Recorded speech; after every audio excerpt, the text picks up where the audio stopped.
Hello, welcome back to the Fruit of Grisaia. Okay. I'll start from here. June 8th, 2011, 10:20, Miyama Academy Classroom. So that's the date. That's what shows up there.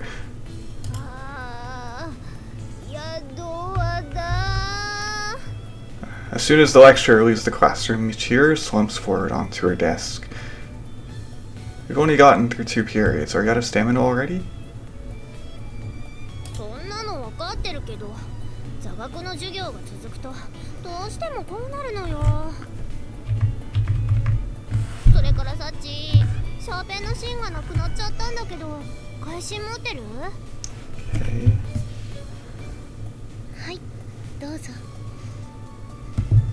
ありがとう。そうそう。料理の時いつもここだけ使い道がなくて困るのよね。ってこれキャベツの芯じゃないの。え、何？これ日頃からシャーペンの芯とか消しゴムをサチから借りてる私へのいじめ。もしかして私実はサチに嫌われてる。 That's quite the imaginative leap in logic there. ほらサチ、早く誤解を解いてあげないとチルチルが溶けてなくなっちゃうのよ。あ、すみません。ミチル様が欲しかったのはこちらですよね。Sachi hands Michiru a new lead for a mechanical pencil. もう頼むわよサチ。さすがの私もちょっとびっくりしちゃったじゃない。ノミの心臓だものね。失礼ね。いくらなんでもそこまで小さくないわよ。ハエと同じぐらいの肝玉は持ってるわよ。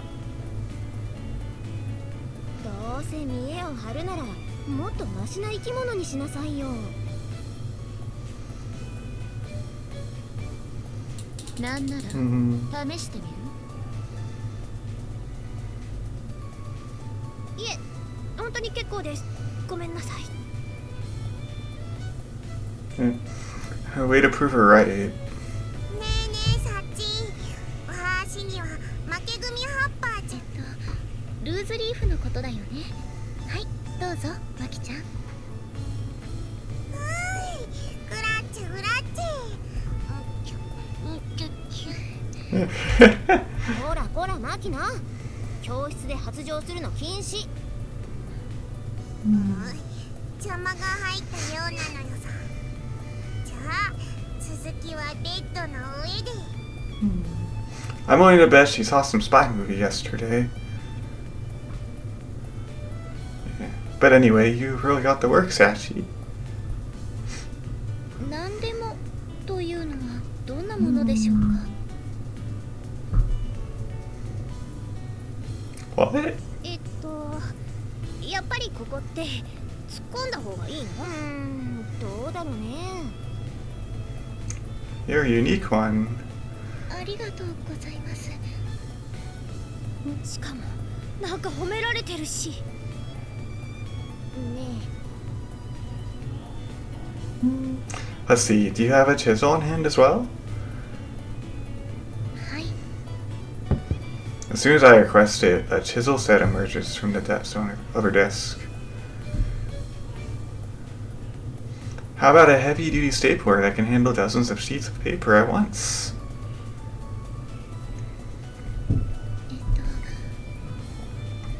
Standing from her desk, as she walks off to face a large locker in the back of the classroom.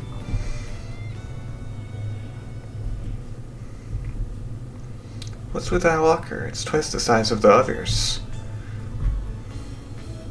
詰め込むものがたくさんあるさっちゃん専用ってやつ？それはこれのことでしょうか。 Within a few minutes, she finds the requested item and brings it to me. Normally, I'd expect to have to go to a stationery store to get something like this. ちょっとユージ、あんた今頃何言ってるのよ。十徳ナイフより幸を持てっていうのがこのクラスでの常識よ。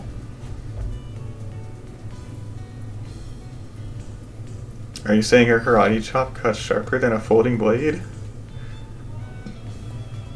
そうじゃなくて、さっちゃんはそれだけ何でも用意できるってこと。I see. Well, considering her apparent skill and devotion, I suppose she's well prepared to deal with most requests. まあ、その格言が生まれたのにも理由があるわけだけど、Okay. あれはあまりの暑さで教室のクーラーも故障したうだるような夏の日だったわ。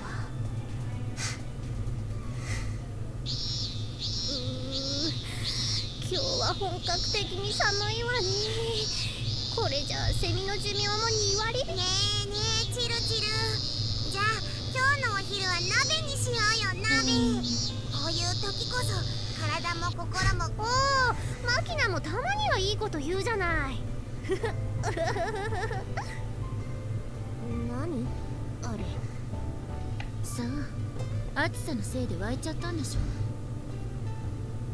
湧いちゃったって。でしょでしょ。学園で鍋ってところが飛び抜けてるでしょ。うんうん、見直した見直した。というわけでサチ、鍋セットの用意は任せたわよ。はい、わかりました。ってさすがに鍋は無理よね。ってあれ、さっちゃんどこ行ったんだろう。鍋をやるために必要なものを集めに行ったんでしょ。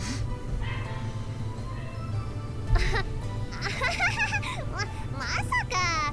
だって私もマキナも冗談で言ってただけなのよ。いきなりやるって言ってもきっとできっこないし。私の耳には分かりましたってうなずいたように聞こえたけど。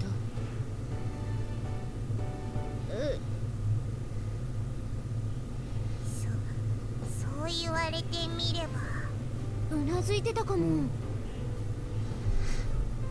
最初は全員が半信半疑だった。でも授業に顔を出さず4時間目の授業終了と同時に戻ってきたサチはお待たせしました。可愛く鼻水を垂らしながら土鍋セットと食材を抱えていたのよ。でもあの時食べたお鍋はすっごく美味しかったのよさ。そう？マキナがお菓子入れたりするから最後はゲテモノ鍋になってた気がするけど。ってこらー、私が熱を入れて語ってるんだからスルーしないでよ。Incidentally, if I said I wanted nabe right now, would you be able to prepare things like you did before? はい、できますけど。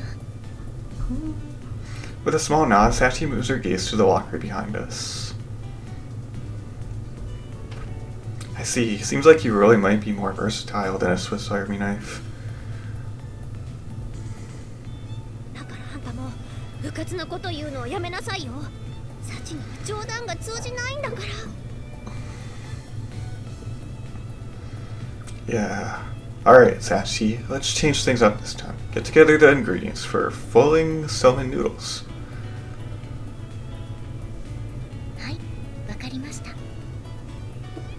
An instantaneous response, even here. ってあんた、人が注意してあげてるそばから何やってるのよ。ほら、もうサチが出て行っちゃったじゃない。食材だから今度はスーパーかしら。もしくは寮のキッチンね。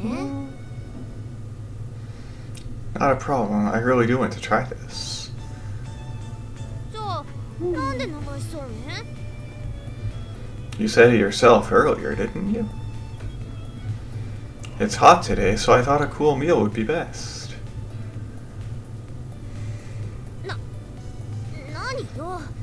私のことを気にかけてくれたからって別にお礼なんて言わないんだからね。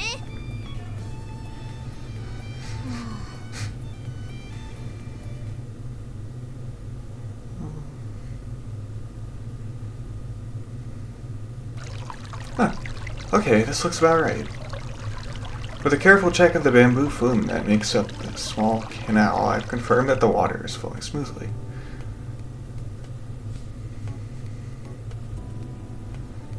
Having explained the gist of things to the others, I spent the last 2 periods obtaining the necessary materials and putting together a simple angled bamboo gutter on the roof.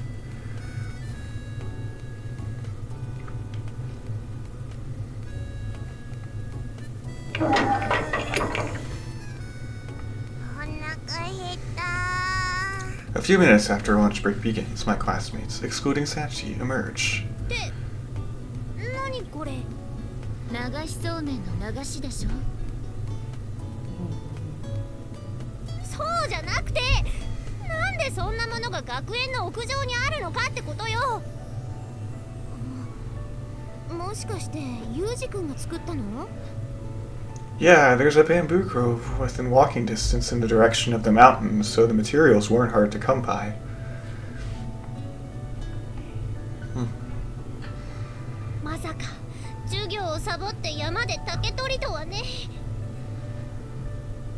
This would be the first time I've skipped class, come to think of it.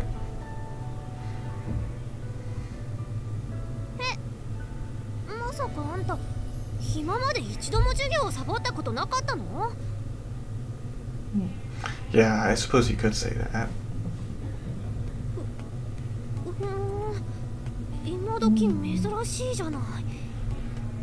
Also, I use Moso bamboo for this thing, but when you're looking to make more intricate goods like a hamper or strainer, the more flexible Madake bamboo is better suited to the job.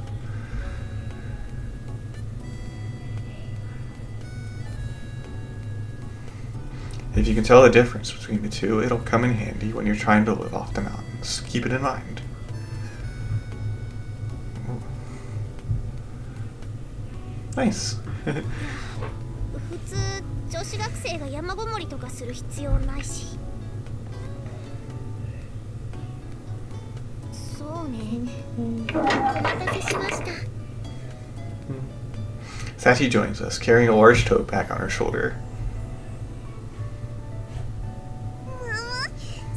Nice timing だね。 Looks like you were able to find what we needed.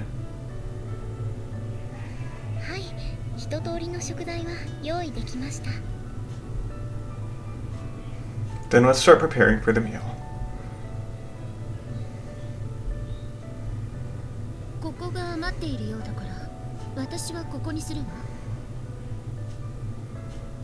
とか言って、本当は楽しみにしてるから一番上流なんでしょ？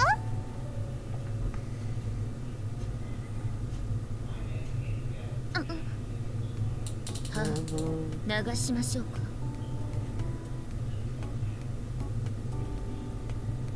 それはやめておこう。ほら、カッターの葉食べたら喉切れちゃうかもしれないし。か、マキボウ。私らは上流の2人が逃した面を根こそぎゲットするんえ。了解ですぜ、姉子。 After I distribute a pair of chopsticks and a bowl of soup for the noodles to everyone, they take up their desired positions around the bamboo gutter.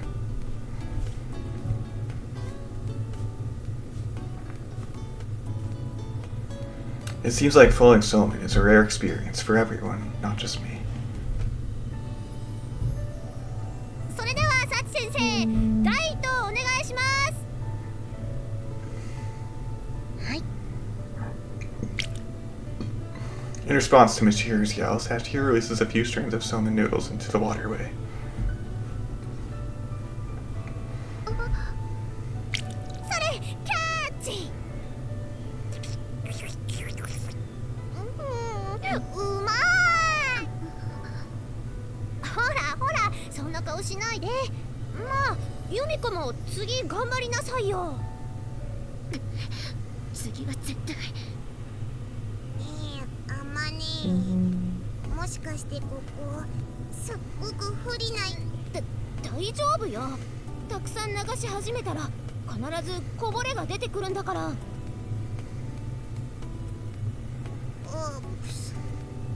というわけでサチ、次お願いね。では。言った。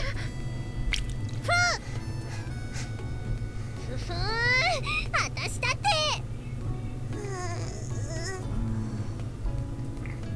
Amane and Makina stir their empty soup bowls with hollow eyes.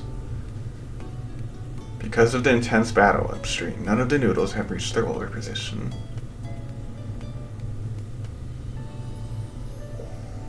Alright, then we'll just do this.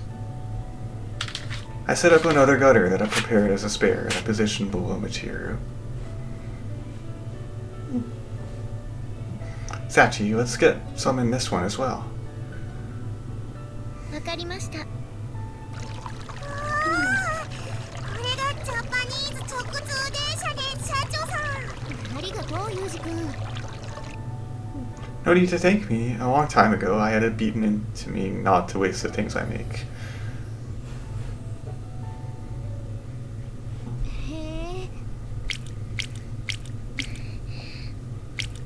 I glanced to my side where Sachi is silently floating salmon noodles down the waterway. At this rate, you're not going to get any, Sachi. Alright, I'll secure your share. Scooping noodles directly from the original container, I deposit them in Sachi's bowl. ありがとうございます。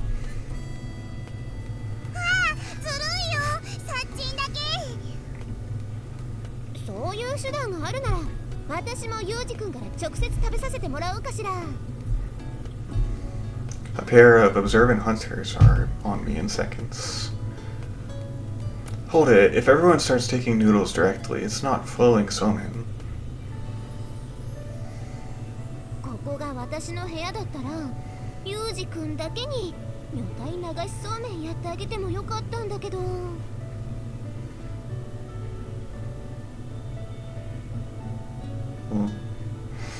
Sexy salmon, nice drink to it.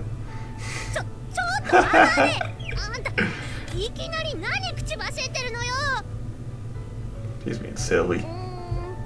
女の武器を使った買収ってやつ？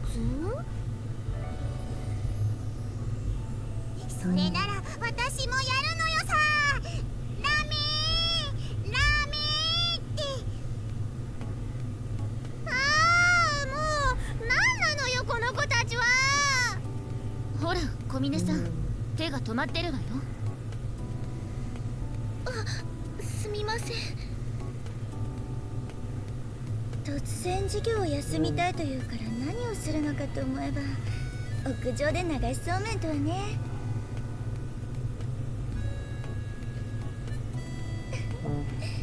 季節外れの転校生だけあって考えることが違うわね。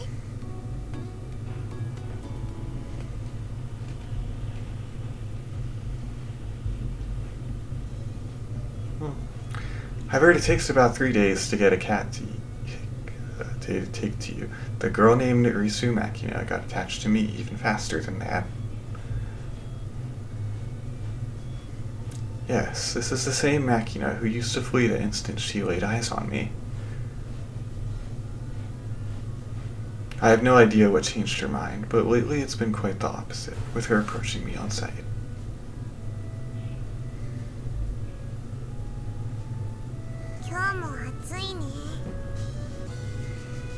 Yeah, true. Not that she's particularly talkative. After a small greeting, she tends to just tag along in silence. You want something? Honestly speaking, getting followed around for no reason like this is a little annoying. That said, there's no reason for me to coldly shoo her away either.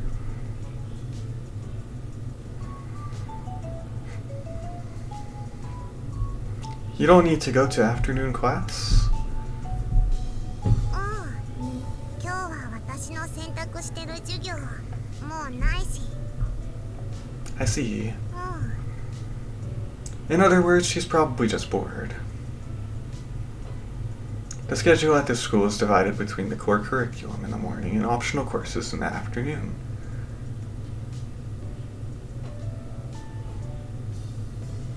It's not rare for a few of my classmates to be lazing around by the vending machines after lunch.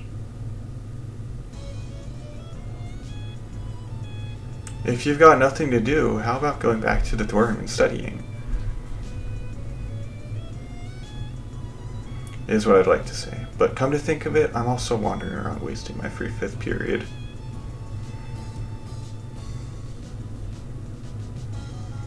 Guess I don't exactly have the right to lecture Makina. Want something to drink? I dig my hand around in my pocket, searching for small change. お金持ってる。 Holding out her right palm toward me to declare, "It's fine," Makina takes out something that looks like a green stuffed animal from her pocket.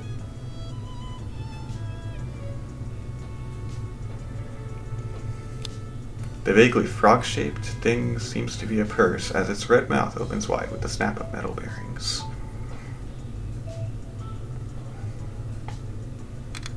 After taking out a few coins, Makina buys a juice box from one of the vending machines lined up in the passage, then returns to my side.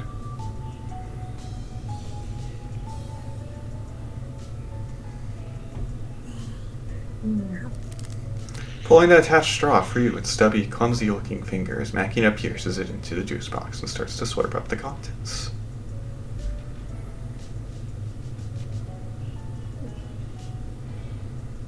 Similarly, I drink quietly from my paper cup full of oolong tea.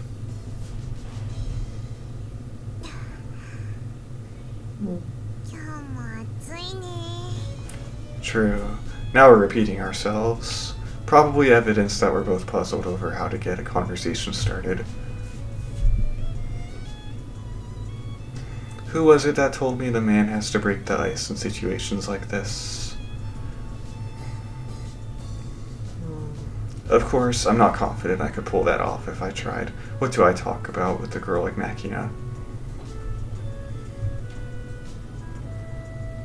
ね、お兄ちゃん、なんかお話をして。 Stories. Stories. It's a fairly standard request, but I'm not sure where to go with this. What sort of story? 暑いから、なんか涼しいお話。 A cool story. That's a bit tricky. When you're looking for a chilling tale, I think ghost stories are the standard choice. Fortunately, I'm not lacking in that department, a legacy of the time I spent at my old school. Alright then, this is something I heard from an upperclassman at my previous school.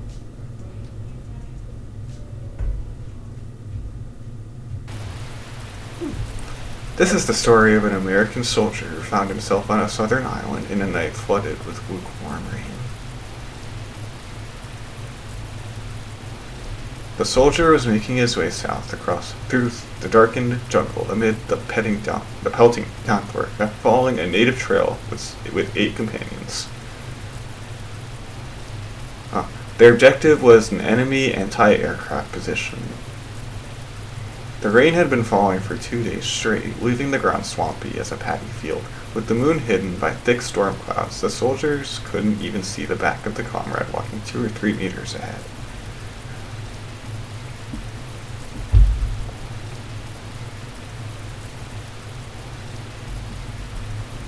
The squad's nerves were already worn by the suggestive darkness of the night jungle, but the relentless rain piercing through the tree canopy was slowly sapping their endurance as well.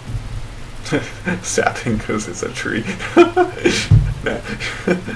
And on top of it all, the rough map they'd received from the scouts was vague to the point of uselessness, good for little but further fueling their anxiety.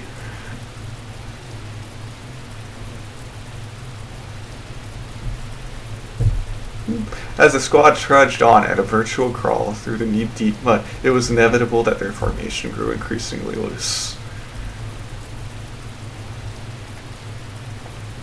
So the American soldier, a sniper bringing up the rear of the column, was desperately struggling to avoid getting separated from the rest of his unit.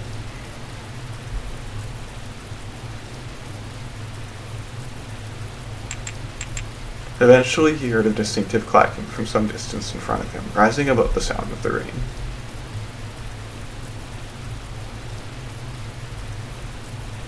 He recognized the sound as the castanets the platoon leader carried as a means to communicate at night or in poor visibility conditions where hand signals were impractical.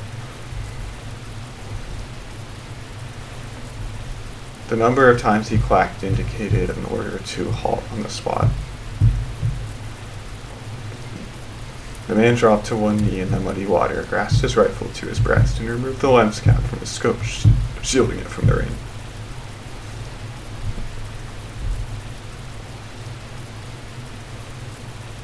An enemy ambush.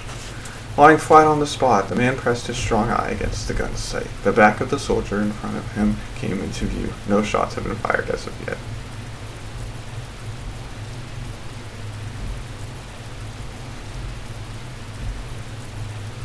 Earlier reconnaissance had indicated there were barely any enemy troops or armed guerrillas in this area.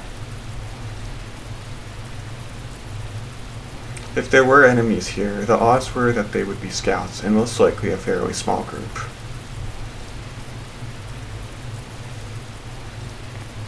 As the man rested his chin in the muddy water to watch the jungle ahead, he heard the first sounds of gunfire. The enemy wasn't even 30 meters away from his squad. They practically bumped into each other.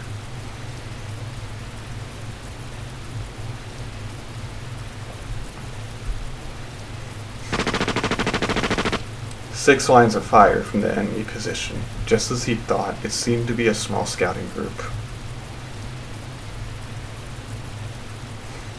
Judging from the reckless way they opened fire blindly, they were probably poorly trained guerrillas who panicked after encountering their enemy under these unusual conditions.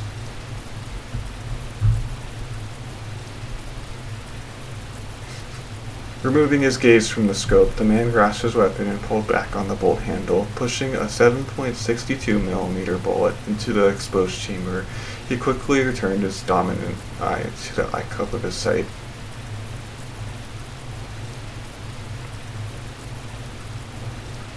The muzzle flashes visible through the scope burned white after image onto his pupil, fully dilated after his long walk into darkness. He couldn't see the enemy. Aiming on intuition alone, he squeezed the trigger. A momentary explosion of light from his gun, and he heard an enemy's grunt from the bush some 30 meters away. A hit. The man took his rifle in both hands and began to crawl on his elbows and knees in search of a new firing position.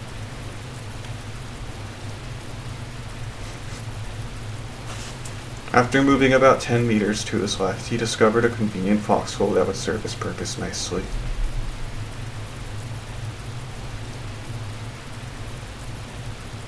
When he swung his body down into the hole, he found it was half full of stagnant water, just as he'd expected, but that fact barely registered in his mind.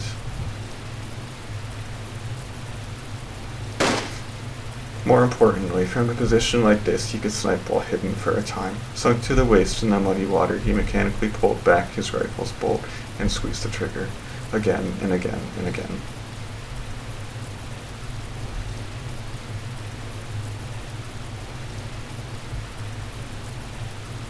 All of a sudden, he heard a voice from the next foxhole. Since when had it been occupied? "Hey, give me a grenade." In response, the man took an M67 grenade from the belt swung around his waist and held it out, the safety pin still fixed in place. A white hand reached out from the nearby trench and received it. "Thank you."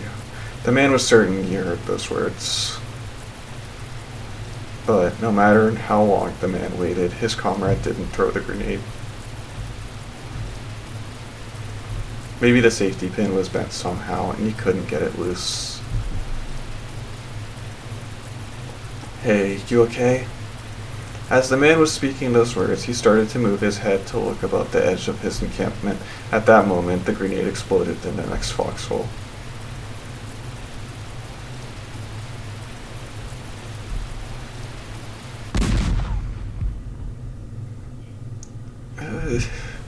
An explosion at point-blank range isn't something you hear. The overpowering waves of sound aren't recognized by your ears as noise. A mass of burning air struck the man like a wall, knocking the helmet off his head and thrusting his body backward into a muddy pool.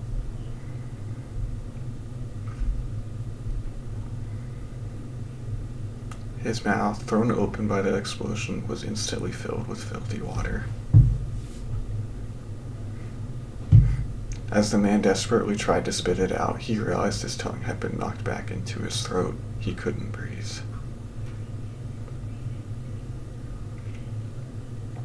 Quickly thrusting his hands into his mouth, the man peeled his tongue free with his fingers and powerfully vomited out the water together with the breath that had gathered in his lungs.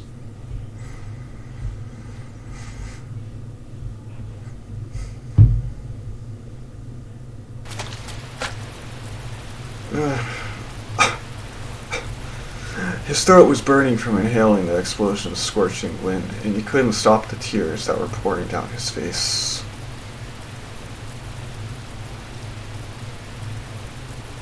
His head felt like it had taken a direct hit from a fastball made of concrete, and his ears were filled with a high-pitched ringing.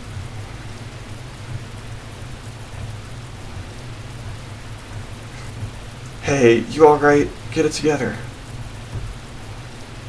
Curled up in the muddy water with his head in his hands, the man heard the voice of a comrade.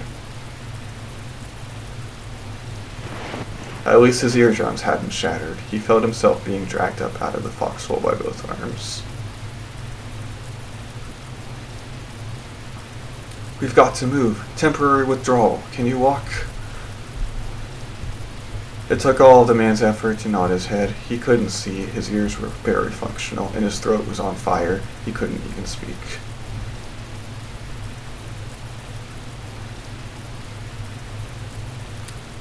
The man began to run his hands across the ground in a panic. His comrade knew what he was looking for. The man felt his rifle pressed back into his hands.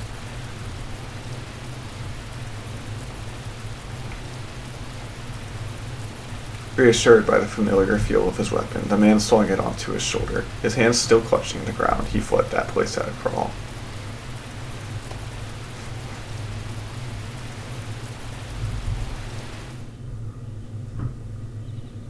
Had 30 minutes passed. When the man came to himself, the rain had, ironically enough, finally stopped. His vision had largely recovered. When he looked around, he saw his companions, all just as filthy with mud. "Hey, Shorty, you still alive?"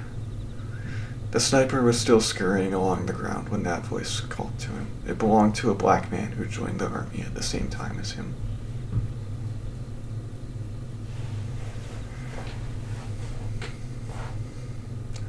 They'd been in the same squad in their training days as well, and the black man was his closest friend in the platoon. His greeting was casual as always.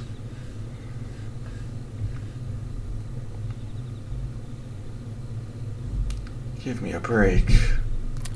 The man reshouldered his beloved rifle and told his friend about the hand grenade accident.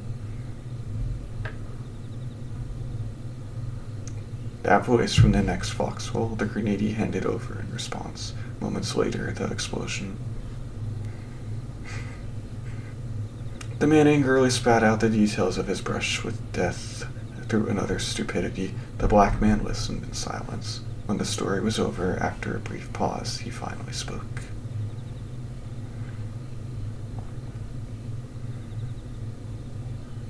"What the heck are you talking about, Shorty?" The black man said his story was impossible. Come to think of it, of course it was. The man was the unit's birdman, the rear guard, the end of the line. Usually the birdman marched 10 to 20 meters behind the squad. There was no way an ally would have been encamped only 2 or 3 meters from his position.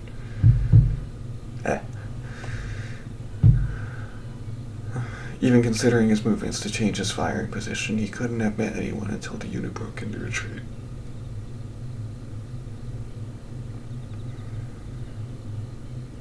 I mean, let's say you're right and some idiot dropped a grenade in his own foxhole. Okay, who was that? When the man looked around his surroundings, all 8 of the squad's other members were accounted for. A few were lightly wounded, but clearly none of them had been on the receiving end of a grenade blast recently.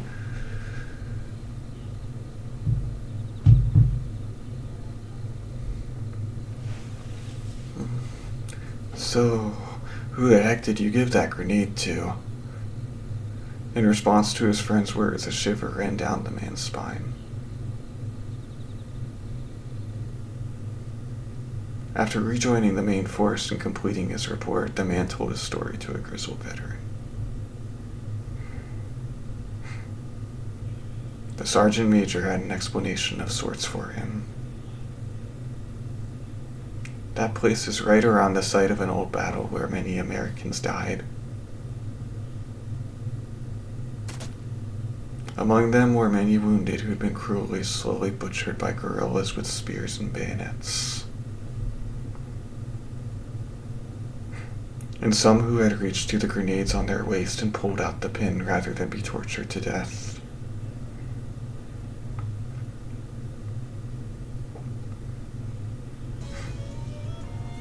So in the end, who had taken the man's grenade? Perhaps a lingering spirit still clinging to the battlefield even in death. Or so the story went. What do you think? Get a bit of a chill? Oh.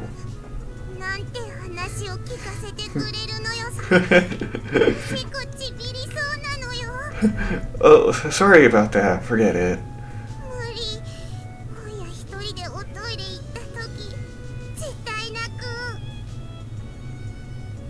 My bad.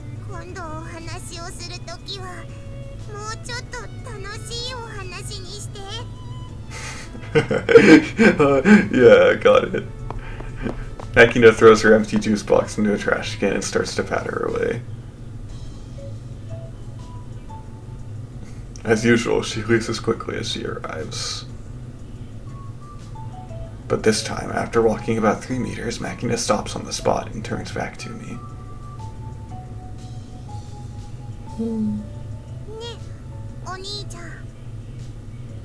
What?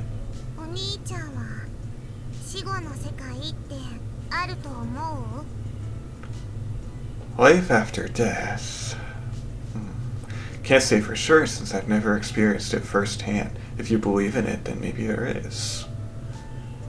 In the army, there's a popular story about an afterlife exclusively for soldiers.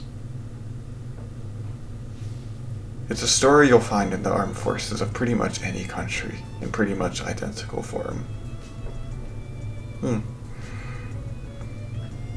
If you believe an afterlife is waiting for you, it will be. I'm sure it's something like that.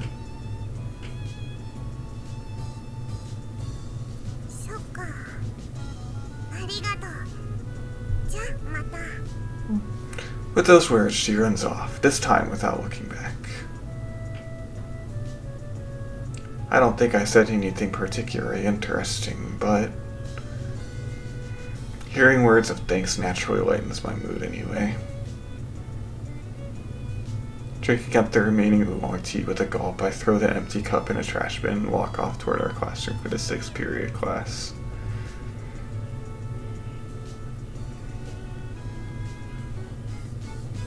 Well, at least he tried to tell her a story.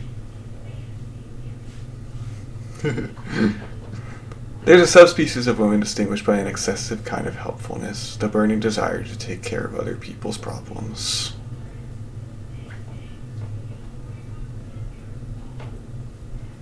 Within a few days of entering this school, I had a rough idea that Amane fit this busybody woman classification.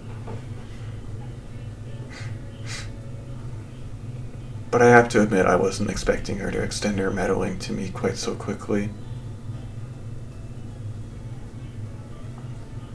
Although I suppose it's inevitable that we run into each other a lot since we live in the same dorm, it seems like she's coming up at me at every free moment and playing the big sister.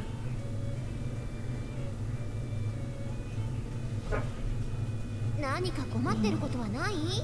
わからないことがあれば何でも私に聞きなさい。I wish she'd put herself in my shoes. It's not easy having to politely shoot her down every time.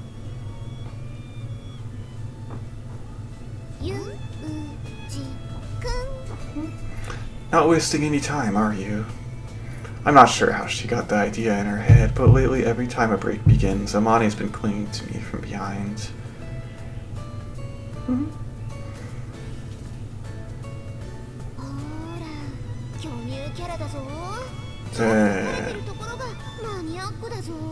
Forcefully pressing her oversized lumps of breast on you. Okay.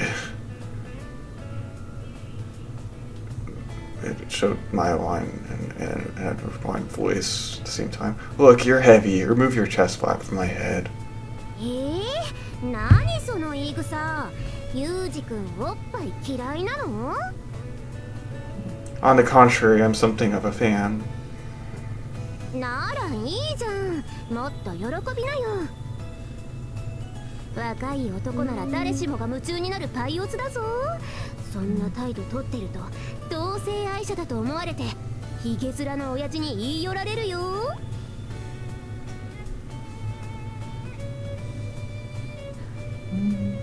I prefer that. If a man sexually harasses me, at least I can knock him flat without feeling guilty about it.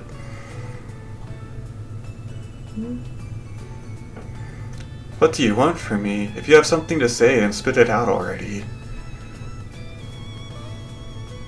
いやいや、今の授業で何かわからないところはなかったってね。ちょっとお姉さんぶってみたいだけなんだけどさ。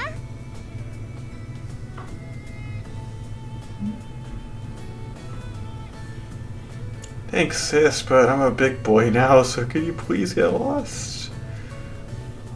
照れちゃって、可愛いんだからもう、ぎゅー。Stop that, I'm a dainty little thing. I'll break more easily than you'd think. だから、こうして優しく抱きしめてるんじゃない。They say a snapping turtle won't release prey from its bite, even if lightning strikes nearby. Amane is a similar beast. When she clings to me, my only release is the sound of the bell.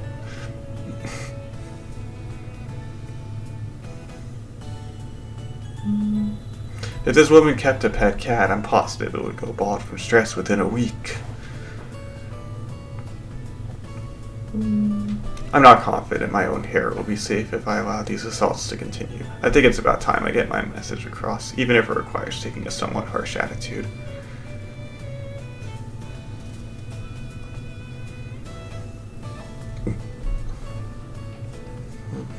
Amane, that's about enough.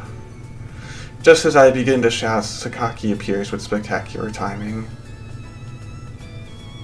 スオさん、少しいいかしら。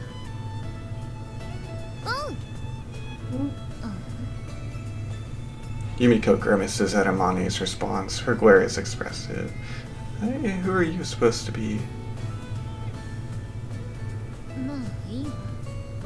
次の地歴の授業で使うプロジェクターの準備があるでしょ。ああ、そうか。今日の日直は私とマキナだ。イリスさん一人で準備を始めたけど、放っておいていいの？ごめん、ユージ君。私行かなきゃ。Don't mind me. 急いだ方がいいわよ。またイリスさんが機材を壊す前に。マキナー！待って！壊さないで She finally released me. What a noisy woman. あれ、わざとああしてドタバタして見せているのよ。ネクラだってバレるのがそんなに怖いのかしら。What do you mean? 言葉の通りよ。まあ、昔のスオーさんのように無駄にうじうじしているよりはマシだと思って私は諦めることにしたわ。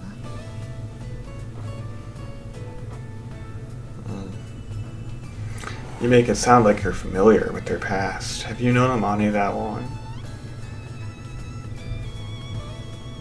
そうね。と言っても知り合ってまだ1年程度だけれど。So Amane wasn't always like this? 何？彼女に興味があるの？ I just don't understand the woman. Why does she drape herself all over me like that? 私が知るわけないじゃない。彼女に直接聞いたらどう？ I did. Just the other day, having stocked up on necessities for my new dorm life at the local supermarket, I was wandering leisurely around the area in front of the station. あれ？ゆうちゃんじゃん。何してんの？こんなとこで。Don't call me that. なんで？かわいいじゃん。Spare me. I can't get any cuter than I already am. All the other girls will get jealous and start picking on me.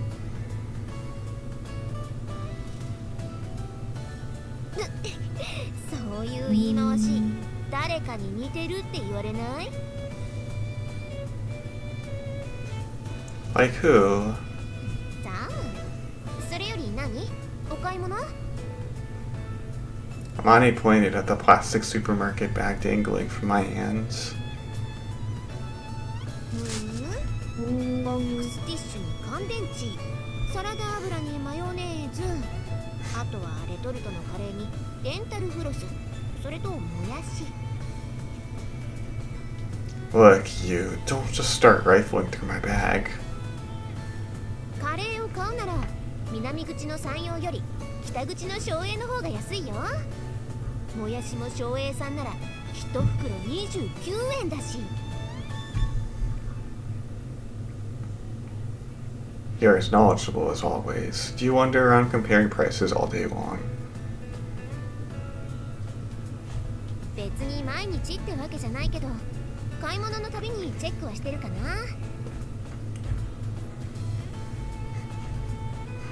She's got an impressive devotion to economizing. I felt definite admiration, since my master was the sort of wild woman who bought things without even looking at the price tag.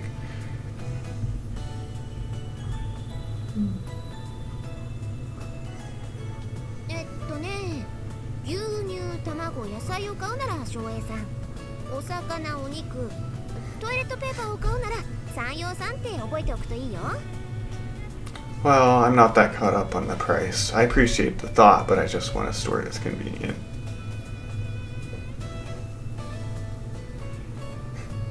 It's all well and good to wander around looking for bargains, but when you consider the increased effort and consumption of time involved, getting too picky frequently turns into a loss.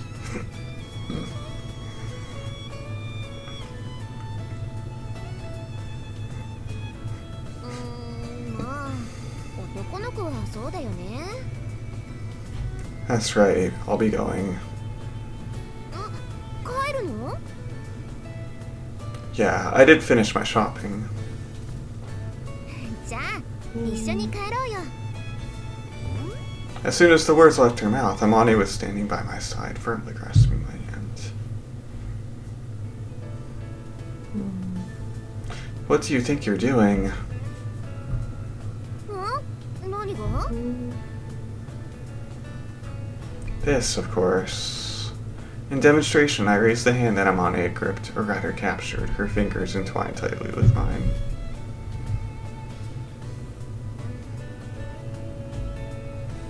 What am I, a kid who won't go home unless Mama pulls him there? I've got to admit I don't remember acting quite that adorably, so I'm very interested in where you're coming from here.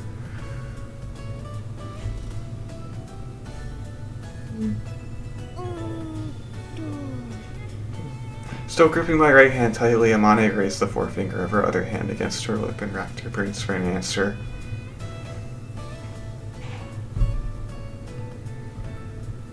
幼い弟の手を引いて家に帰る優しいお姉ちゃんプレイ Oh, is that it? If it's role-playing, then I guess I have to play along.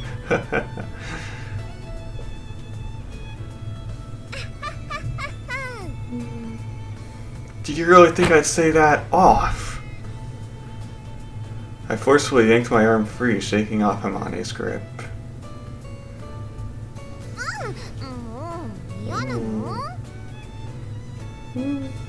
If you think that puppy dog face will make me act nicer out of guilt, you're very wrong. Don't flirt in public, that's a rule of mine.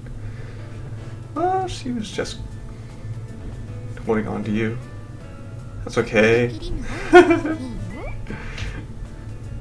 Stop twisting my words. The point is, I can't think of a single reason why I should hold hands with you.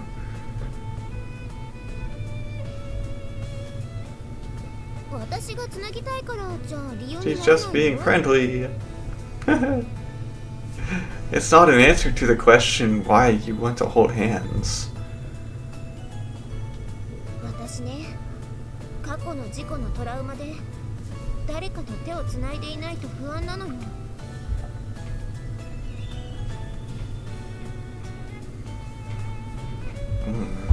Some kind of obsessive-compulsive disorder. What sort of accident was it?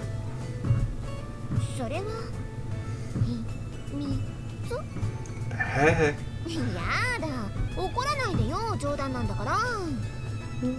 As she spoke, Amane took my hand for the second time. Joking? When did the joke start? This is irritating. Take the left at least. I can't calm down when someone's got a hold on my dominant hand.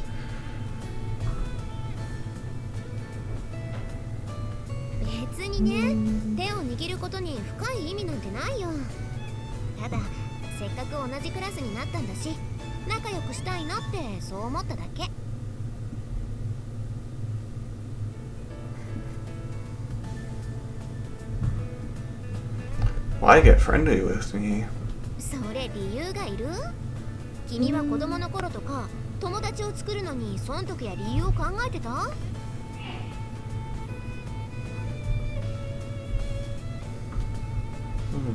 Hard to say, didn't have any.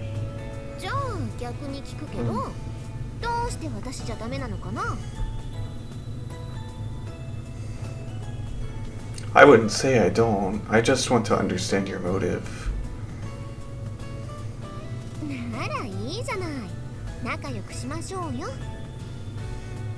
You're a weird one.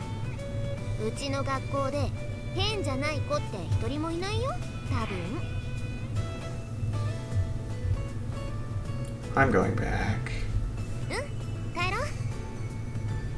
I made a couple friends in elementary school. Having moved to my left as I requested, Amane didn't mess around any further. On our way back, she calmly acted her age. Holding hands really did seem to be enough to satisfy her. Doubts did run through my head. Considering it's only been a few days since we met, she's bizarrely friendly, but still, as she is a member of our class full of special cases.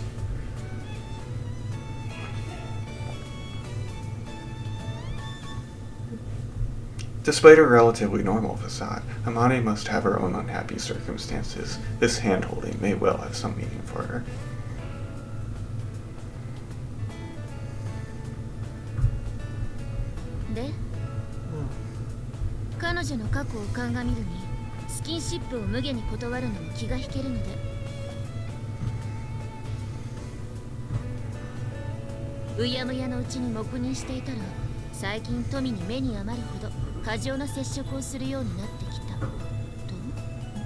We'll make a detective of you yet.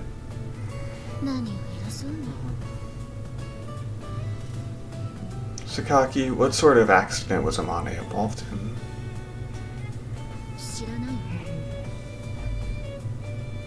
If it's not something you can talk about, I'll leave it alone.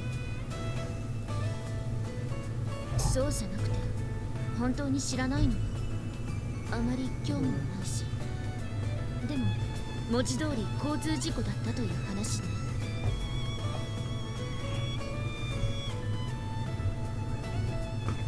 A car crash. 彼女が乗っていたバスが事故を起こして、それが原因で心を病んでいるという話を聞いたことはあるけれど、手をつなぎたがる癖があるなんて話は株にして聞いたことがないわね。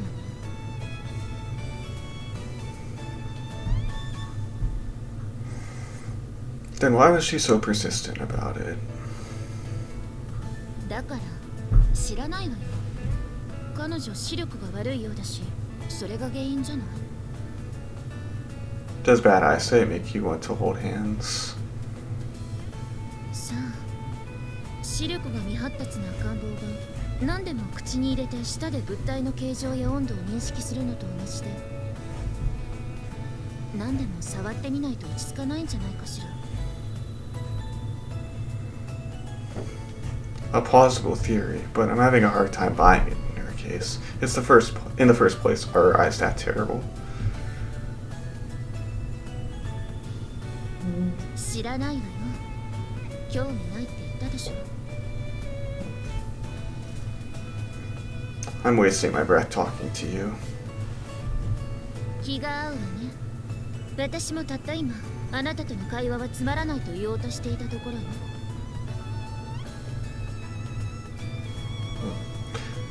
Guess we're done here, or we would be, if I hadn't just spotted Komine Sachi out of the corner of my eye. Hey, Sachi, you have a minute? はい、何でしょう。 Do you know anything in particular about Amane's past? いいえ、私は詳しい話は何も。 So in other words, nobody knows the whole story? あえて聞くような楽しい話題ではないし、自分から不幸自慢ができるほどに回復している学生ならいつまでもこんなところにはいないでしょうしね。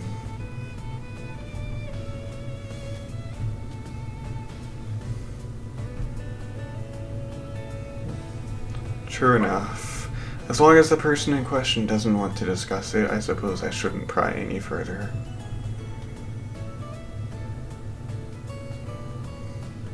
And in the first place, I'm a little dubious that Amane's past really has anything to do with holding my hand.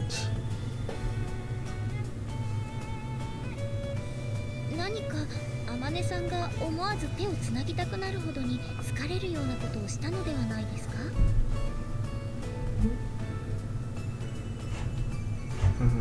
That's taking things in a new direction. Specifically, what do you think I did? そうですね。例えば、天音さんが街でヤンキーに絡まれているところを助けたとか。雨の日に捨て猫の入った段ボールにそっと傘を置いていったところを見られたとかね。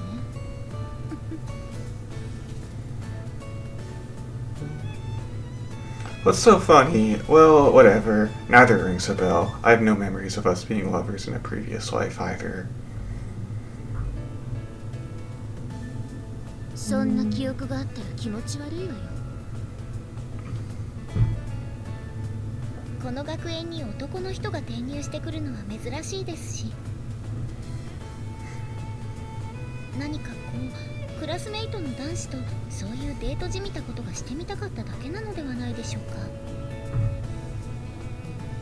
You think so? Incidentally, Sachi, does that mean you got an interest in holding hands and going on a date with me as well?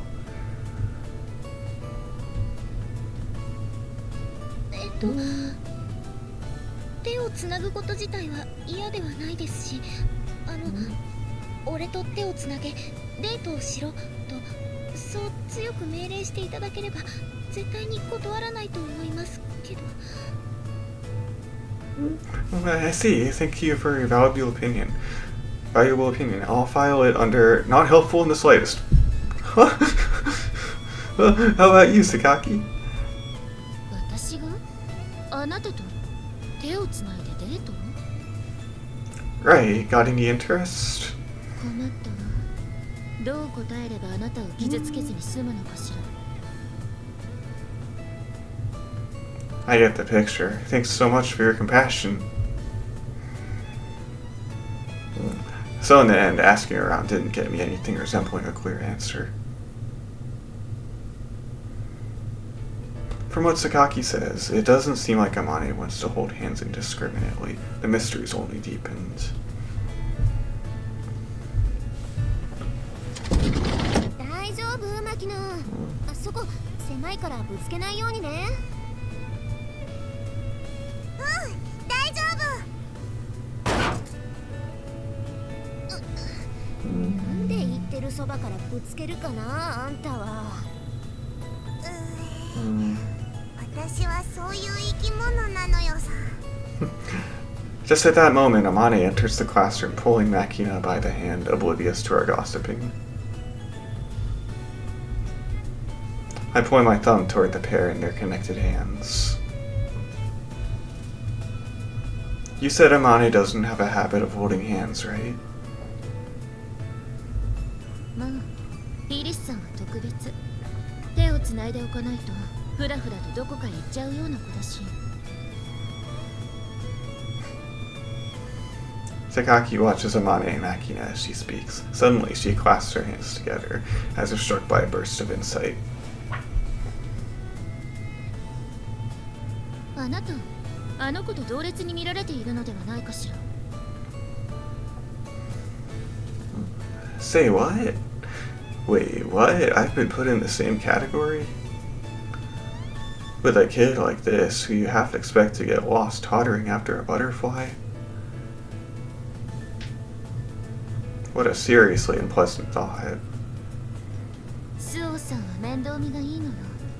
なんていうか、言葉は悪いけど、きっとダメ男が好きなんじゃないかしら。I appreciate that you're probably trying to help, but that's basically an indirect way of saying, you look like a hopeless man.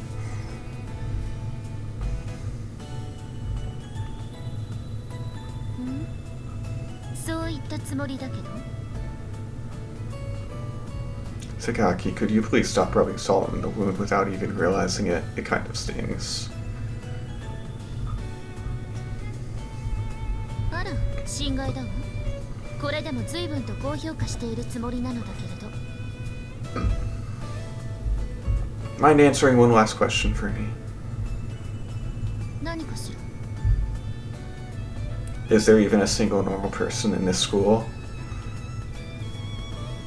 言ったでしょ。まともならこんな学園になんていないわよ。あなたを含めてね。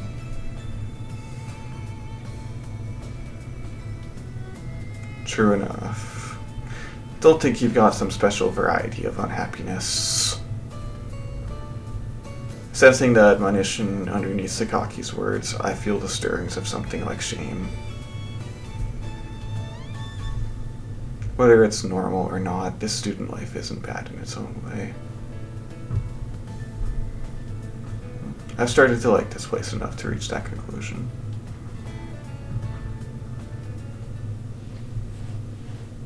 Hey. A hobby is a window that gives you a fresh perspective on the world, or so my sister said. But when I was a kid, struggling through my daily life was about all I could handle. I disliked and avoided change, even when it might have brought me something new.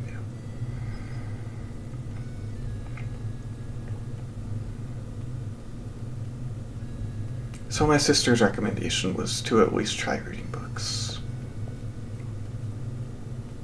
That sister of mine was an unbelievably voracious bookworm herself, and she began to push the ones she finished on me.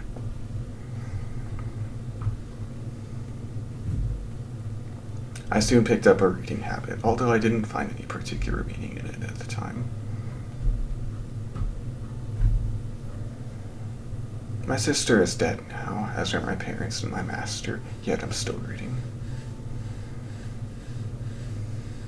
The sister who taught me to read books, the parents who weren't angry at me when I was reading books, and the master who praised me for reading books, buying me as many as I wanted.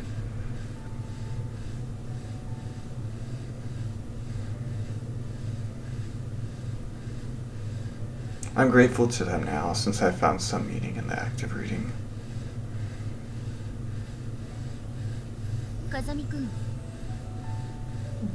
Hmm? 今少し時間大丈夫かしら？ Yeah. I turn around in response to Yumiko's greeting and find her carrying a sizable load of paperback and hardcover books. 読み終わった本を持ってきたのだけれど、読む？ Sure. Appreciate it as always. いいの？私も読み終わった本の始末ができて楽だから。 As anyone with a long-term reading habit is well aware, books pile up before you know it. That said, it's hard to just throw them away, and selling them to a used bookstore feels disrespectful to the author.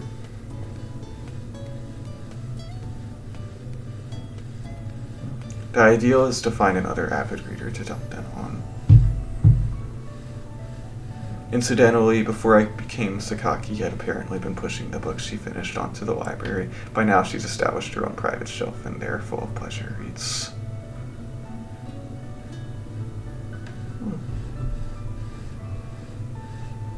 Most likely she spotted me by coincidence as she was carrying her books there and figured she could save herself the walk.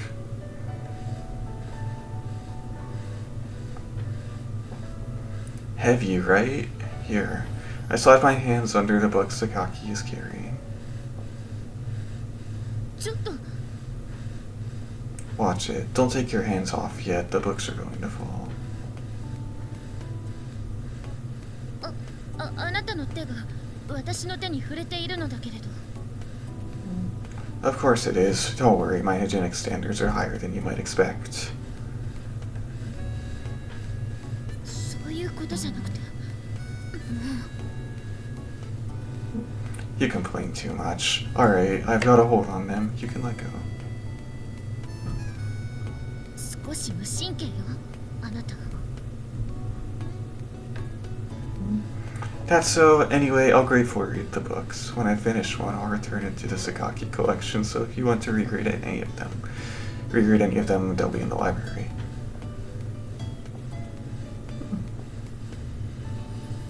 分かったわ。それじゃあ私は失礼するわね。 Yeah. I take a quick look at the titles of the books I'm holding.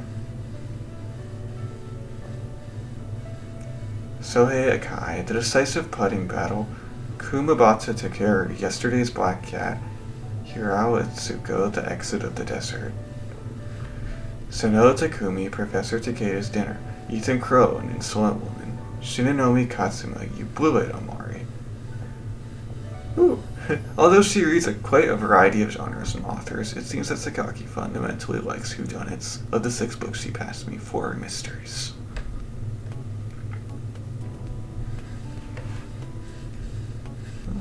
Come to think of it, I could easily see Sakaki sitting at a detective's desk using her brains for a living.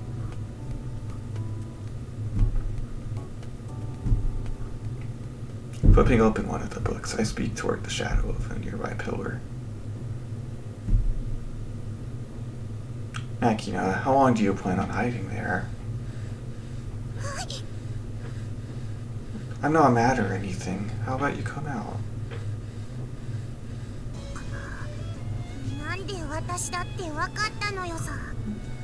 Your aura is too crude. I can sense you even when you're hidden.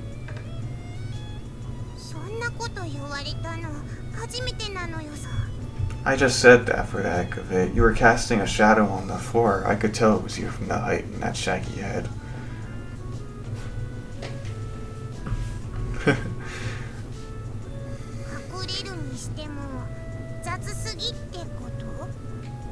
Pretty much. Why were you hiding in the first place?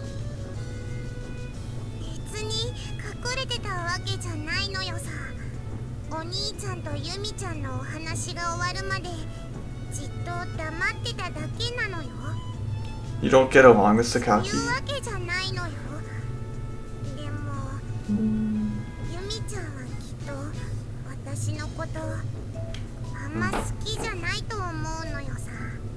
On the other hand, I'm pretty sure Sakaki said something like, I think Arisu-san avoids me on purpose. You're in a state of mutual wariness. Well, I suppose that does happen sometimes. Sakaki, a guarded person who doesn't reveal her thoughts easily, and Makina, who feels most secure when she's burrowed her way into someone's heart.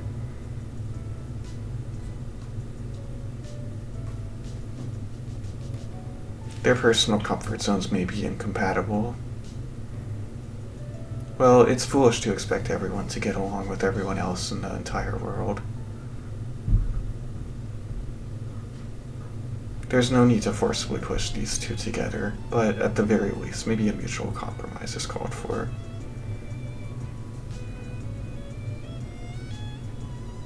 I don't think Sakaki dislikes you, Makina, so try not to hate her yourself.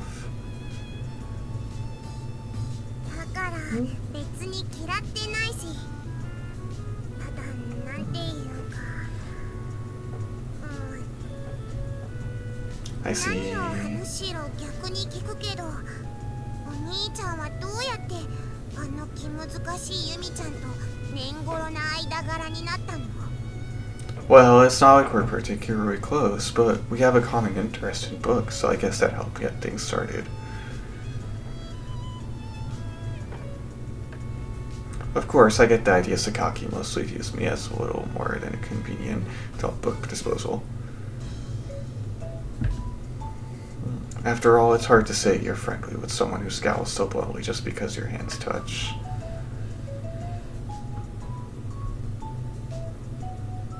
Makina, do you have any hobbies? 趣味？そうね。シン、 Solo? 大抵一人で。 That's not good. なんでさ、一人遊びってなんかちょっとエッチっぽくてよくない？ No, also no. あれ？ At the company I work at, solitary hobbies are fundamentally discouraged. They place a lot of stress on keeping up some form of communication with others.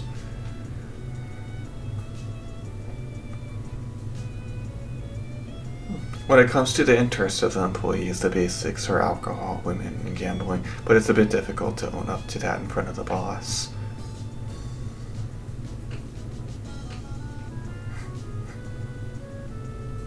Therefore, when asked, some of them just came up with a safe-sounding conventional hobby like shogi or go. When the superiors reacted favorably to those answers, the end result was that the hobbies column in the employee survey data recorded an overwhelming number of shogi buffs.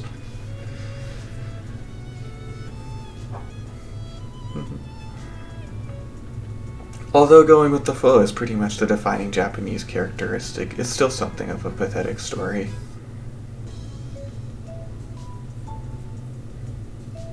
Well, having given them a nice safe hobby like reading myself, I guess I can't really say too much.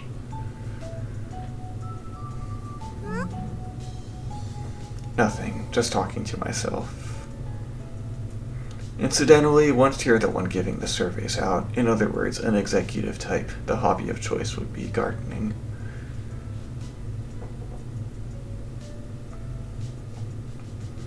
Not something you can do when you're living out of a barracks. 趣味ってそんなに大事？ Yeah, it's better to have some interests than not, even if they're really worthless. For example, the aforementioned employees and their wine, women, and song. Even then, if they can help you find a single common interest with someone, your hobbies are worthwhile as social lubricant, even if they're worthless in every other aspect. Respect. Yeah. This is something I heard secondhand from a senior employee at my job, but sometimes you get cases like this.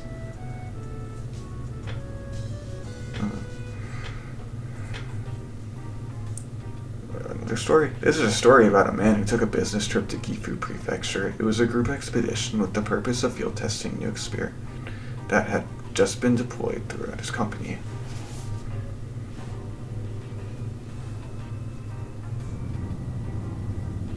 At the time, the man in question was a new employee, not even out of his training period. Nonetheless, he found himself taking a long, bumpy ride into the mountains on a company bus, accompanied by the chief of his special department.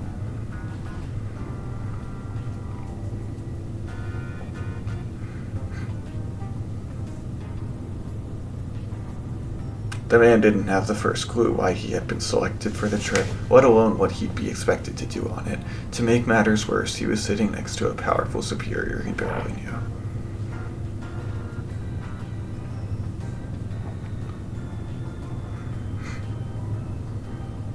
In short, the man was about ready to vomit from sheer terror and anxiety. He fought desperately to keep calm, but his face was pale as a sheet.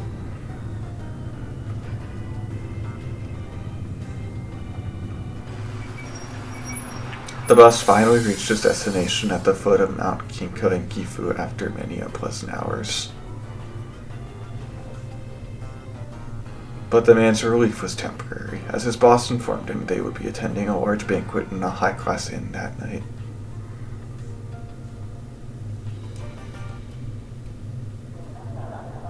Corporate banquets are usually basically a cruel kind of talent show, where new employees were expected to perform some skill for the amusement of the gathered VIPs.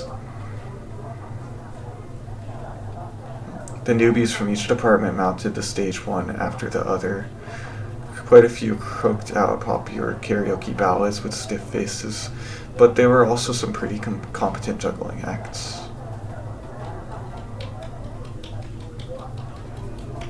Even one stand-up comedy duo, which got some laughs doing imitations of superiors.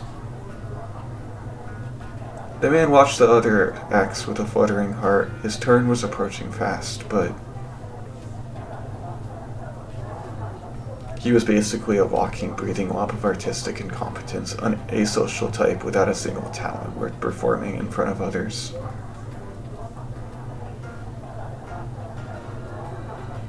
Just as he was wondering whether he could escape by pretending a sudden illness, the man was practically kicked out onto the stage by the senior employees.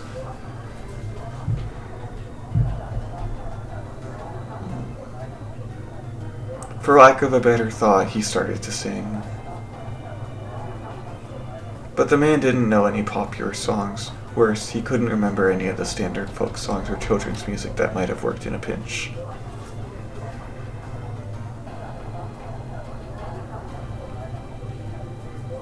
The man went instead with the theme song from a superhero TV show, Lightspeed General Dai Makarov, which he'd loved as a kid. By this point, he couldn't help but feel a growing sense of despair. This was, of course, the man's first time singing in public, and he didn't have much of a voice. Within moments, he was showered in jeers from the audience.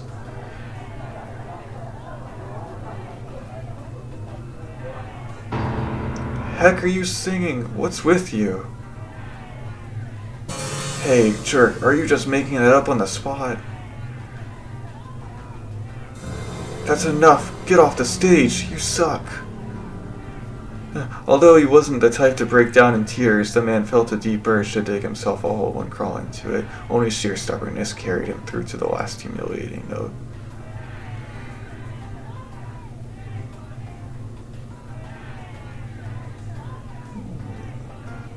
When it was over, the man quickly bowed from the stage and raced back to his seat.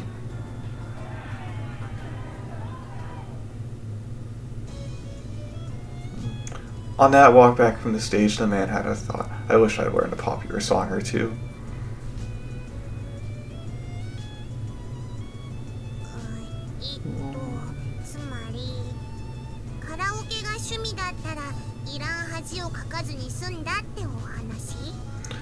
Well, if you look at it that way, you're right, but the story isn't over yet.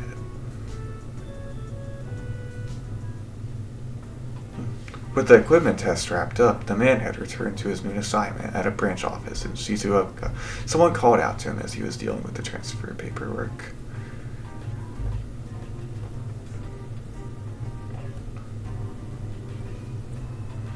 So you were the newbie who sang Dai Makarov at the banquet in Gifu? The man's breath caught in his throat. He'd figured out by now that the main job of his superiors was to flaunt their authority by picking at the smallest mistakes and then rubbing his nose in them.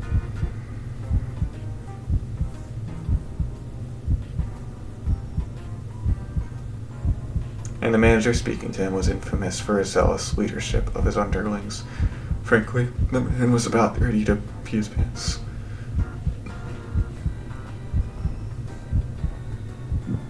He swallowed and chewed his lip, bitter thoughts running through his head. What's he going to blame on me? How long will I have to grovel?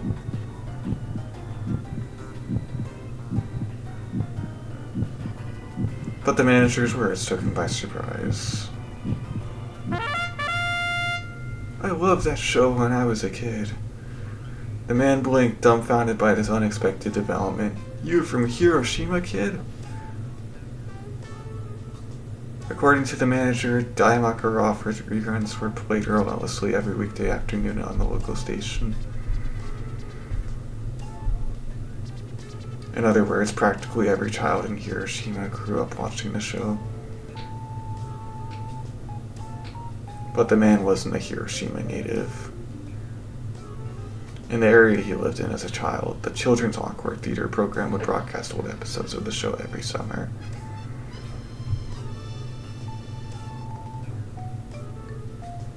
He just happened to see a few. Even so, the manager must have been really pleased to find a fellow Daimakarov fan as he began to pull a few strings to the man's benefit.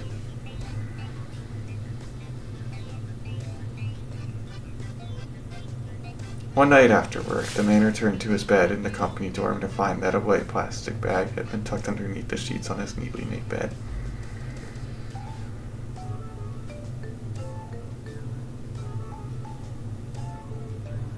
He didn't remember putting it there himself, and when he asked around, nobody else had any idea where it had come from. The bag contained a huge jelly roll and a cup of instant ramen.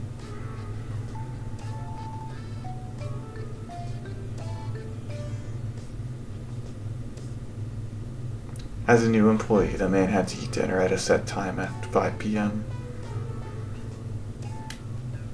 By 10 p.m., lights out time at the dorm, all the trainees would be starting. This supplemental meal was therefore a very considerate present. The man had an idea who was responsible. Most likely his Daimakarov buddy at the top was the only one who could have pulled it off.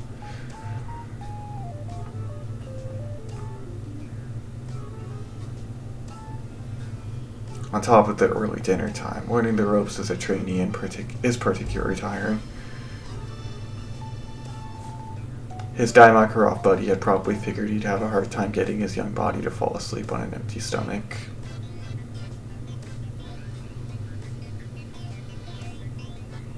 The man actually didn't have a particularly big appetite, and wasn't the type to be troubled by irregular meals.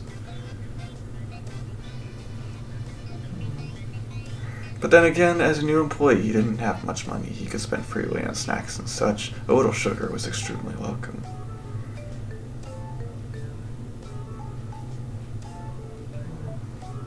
If I get caught, they'll get punished too. So the man split the smuggled food with the other trainees in his room, and they all devoured their shares greedily.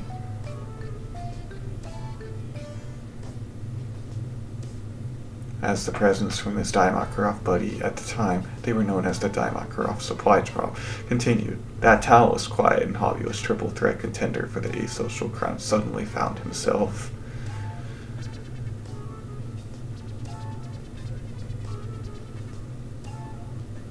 Getting along with the group in the dorm, all thanks to the Daimakarov connection.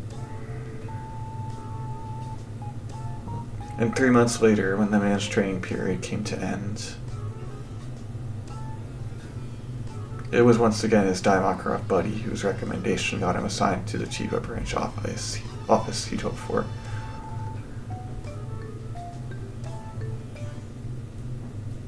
Okay. In other words, when it comes to hobbies and interests, anything is fine. Finding friends you can talk about some common interest with is a really valuable thing. Sometimes something that small can be the trigger for gaining a huge leg up in life. That's the moral of the story.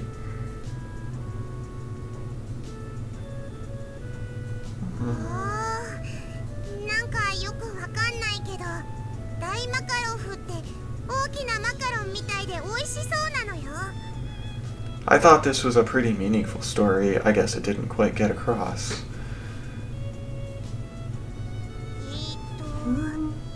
要は一人で散歩したりお人形さんごっこしてばっかいないでいろんなこと経験しとけってことなのね。 Well, more or less. When you're young, you should mess around with all sorts of things. Just try to find something that grabs you, even if it's stupid crap.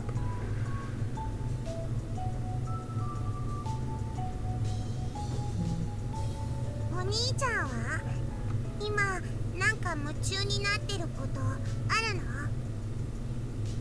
After all that spacing out, that's a pretty sharp question. I glanced down toward the pile of borrowed books I'm holding in my hands. I suppose, right now, I don't have anything other than reading that qualifies.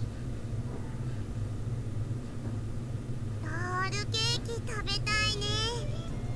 You aren't really listening to a word I say, are you? Well, not to say that you need to. だってさっきのお話で出てきたロールケーキって単語が気になっちゃったのよさ。あとマカロン。 Go get Amane to make something. ぜひそうしよう。お兄ちゃんも後でアマネーのお部屋においで。一緒におやつ食べようよ。 Yeah, if I'm in the mood. じゃあまた後でね。 I see. I learned my own lesson from this conversation. If there's a mention of food in the middle of a story, Makina won't remember another word. I'll have to be more careful next time.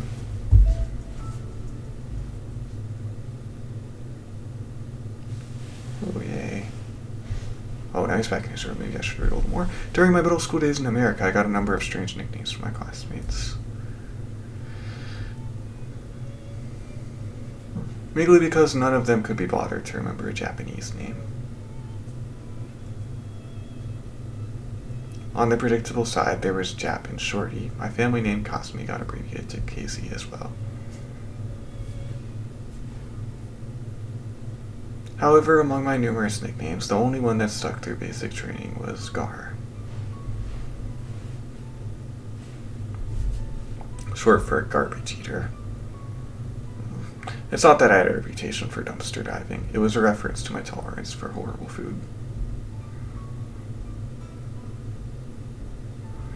As to how I earned it, the story is very simple.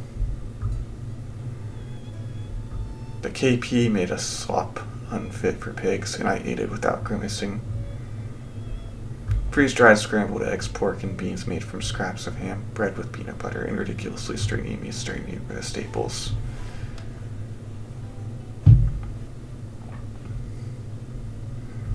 Every one of them had a weird chemical aftertaste, and they were all disgusting. Rumor had it that the secret sauce was gasoline.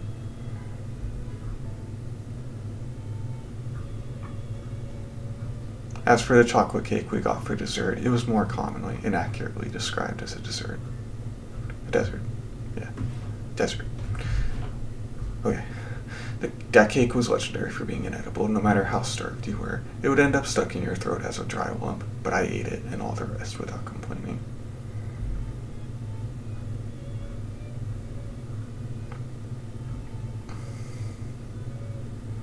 Probably because I was living rough from a young age, I've never been what you call a picky eater.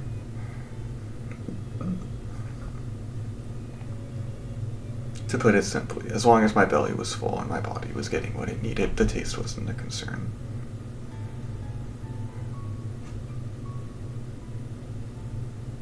So even those 3 torturous meals a day didn't inspire any serious complaints from me, but the people around me must have thought I was some sort of freak.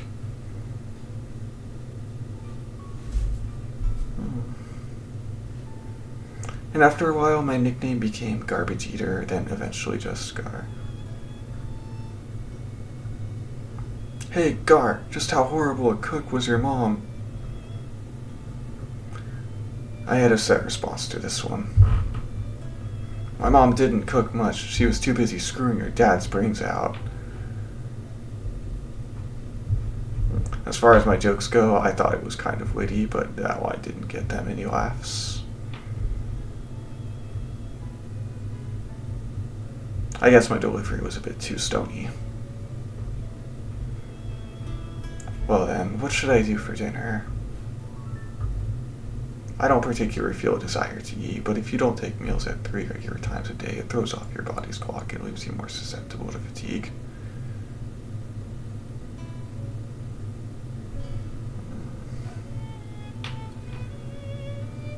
To tell the truth, I view meals as nothing more than an element of maintaining my physical condition. As long as I'm getting sufficient nourishment, I'm not that caught up on when or what I eat.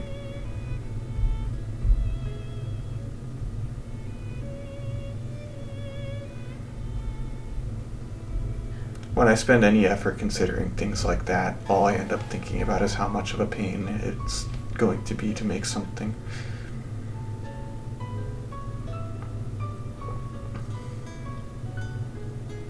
And eventually the act of eating itself starts to feel like a nuisance. My normal pattern is to just throw something together from my supply of canned and dried food.